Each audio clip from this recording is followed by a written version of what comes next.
But first this morning, we do start with some very sad news. The body of a woman believed to be missing bushwalker 18-year-old Lily Hooper has been retrieved from the Natai National Park in the New South Wales Southern Highlands. New South Wales Police say the body was retrieved last night, but is yet to be formally identified. Now, police have also unreservedly apologised to the 18-year-old's family members after relatives were told initially she had been found alive before that was corrected nearly 10 minutes later. A hugely traumatic incident. New South Wales SES Commissioner Mike Wassing says the SES, which was also involved in the search, is now investigating how this miscommunication occurred. And yesterday, the Police Commissioner Mal Lanyon had this to say about the communication error.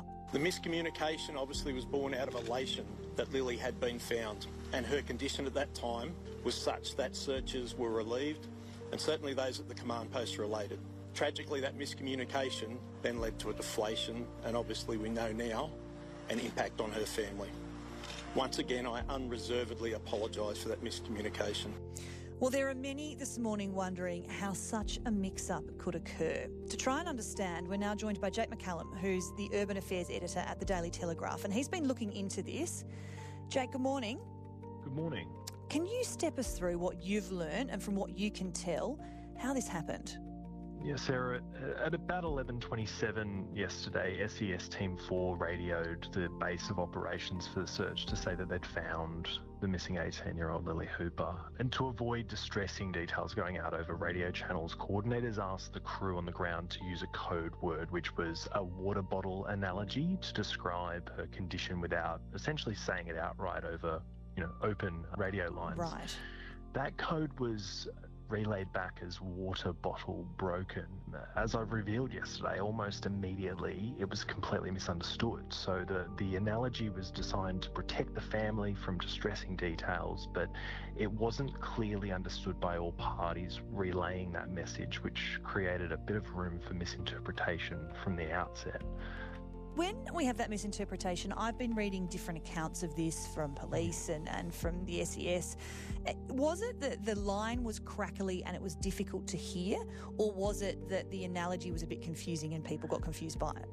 It was a bit of both. So the water bottle broken came down, loud and clear from SES Team 4. The response to that was, you found our MP, our missing person, injured, and please relay your exact coordinates. And that's where these series of kind of crackling in and out radio calls started. So there was, from what we've obtained through these radio logs, there was about 18 minutes of repeated requests for updates from the team on the ground, but because they're in such dense bushland, the radio kept cutting in and out. There was only partial sets of coordinates coming through. So then what happened? Because obviously word got out and it was spread so widely to the Premier, to the media, that Lily Hooper had been found alive. Yeah, so base operators responded. They believed that code word meant that Lily had been found alive and injured. The message was relayed to her family waiting at the command post for a brief, obviously incredibly devastating moment. They believed their daughter was alive. But then at around 11:45 a.m, coordinators asked Team 4 to directly confirm Lily's condition.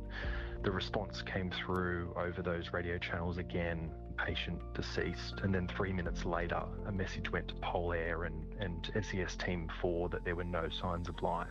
But by that point, as you've just said, Premier Chris Minns had already told New South Wales Parliament that Lily had been found alive. Information he says he believed was accurate at the time. Minutes later, he had to retract those statements and correct himself, and obviously that was a pretty harrowing and devastating experience as well. Police say the gap between the initial reports and the confirmation to the family were between 8 to 10 minutes. Obviously, that took a little bit of time from the SES team relaying it to the command post and then the command post telling police and obviously the family. It's just somewhere in that gap, a code word which was designed to protect the family from grief did the opposite. So it's heartbreaking. This is so hard to hear, listening to you explaining how this all happened. Our hearts, of course, go out to this family, and obviously our first and foremost concern here is that family who've lost their daughter. This is tragic. I guess today there will be authorities wondering how they stop this happening again. Have you had any chats with police, SES, someone about what happens next in terms of some sort of investigation. Well, Danielle Gosmaroli, our reporter on the ground, she put it directly to the Assistant Commissioner yesterday, and he confirmed to her that the radio logs and communication timeline will be provided as a brief of evidence to the coroner. It will make up a pretty significant part of the investigation. So hopefully this breakdown will be formally scrutinised. But I think the other thing we have to remember as well is that you've got hundreds of volunteers that have spent 9 days searching dense, remote bushland around the clock. You've got SES crews, police, emergency services personnel. They're all doing everything they could under incredibly extraordinary, difficult conditions. And it was a communications failure in a incredibly high-pressured moment, not a failure of will or effort. It's, you've got to feel for the SES crews on the ground, the radio callers, Polair, the police.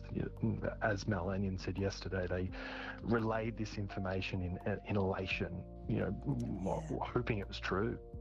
Look, it's heartbreaking on so many different levels. That use of the water bottle term, as far as you understand it, is that sort of standard practice on one of these things to try and use a code word actually to protect some of the people that might be listening in? I've heard it once before. I was asking police, SES, fire and rescue, emergency services across the board yesterday, any source I could get a hold of, just to see if that was a well-known code word kind of analogy that's used in these kinds of cases.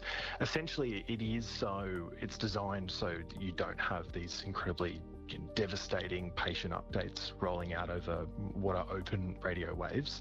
It's lesser known, I guess. The explanation that was given to me was that not everyone would know what it is. One SES crew member said, in 25 years I've never used it. I guess that's the what needs to be scrutinised in this miscommunication to the family is how often it's used and when are the right circumstances to use these kinds of analogies. Jake, there is nothing that's not heartbreaking about this story, and I do really appreciate you doing the investigation there, trying to get to the bottom of it, and I really appreciate you coming on to tell us, as far as you know, how this all unfolded yesterday, and we appreciate it. Thank you. Thank you. That's Jake McCallum there. He's the Urban Affairs Editor at the Daily Telegraph. He, of course, has been looking into all of this, and I understand this will be distressing for a lot of people to be hearing this. If you need help, you can call Lifeline on 13 11 14.